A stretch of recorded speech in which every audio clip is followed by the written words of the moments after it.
Thank you, Mr. Chair.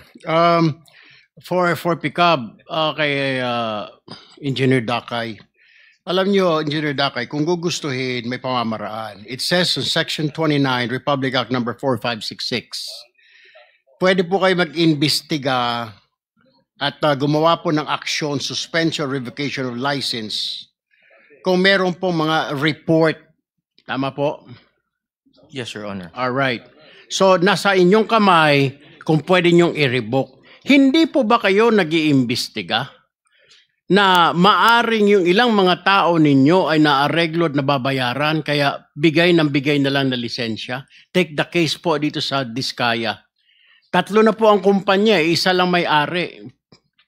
Pag na-blacklisted, apply. So, ibig sabihin po ba kung may kumpanya ako, mabablacklist, gagamit lang ako ng ibang pangalan, mag-a-apply ako, pwede na naman. And then I can apply again, same project or same agency, kahit na na-blacklist ako ng DPWH.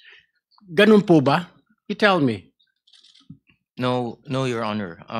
PCAB is also a quasi-judicial body, and we do a lot of investigations, and we also resolve a lot of cases. Investigation siguro sa mga maliliit, pero kapag mga malalaki na kagaya nito, wala ho kami naririnig.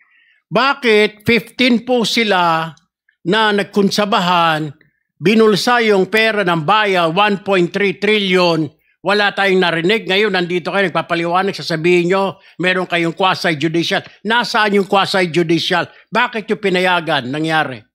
2022 hanggang 2025, 3 years, engineer. Wala kayong ginawa, hindi nyo kinansela yan. Isang kumpanya, tatlo pa. Yung isang may-ari.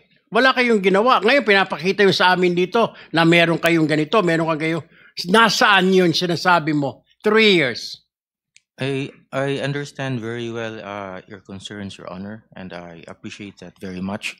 However, PCAB does not play any part in the implementation of the project. I'm not saying part of the implementation. Yung pag-apply lang at engineer ng license.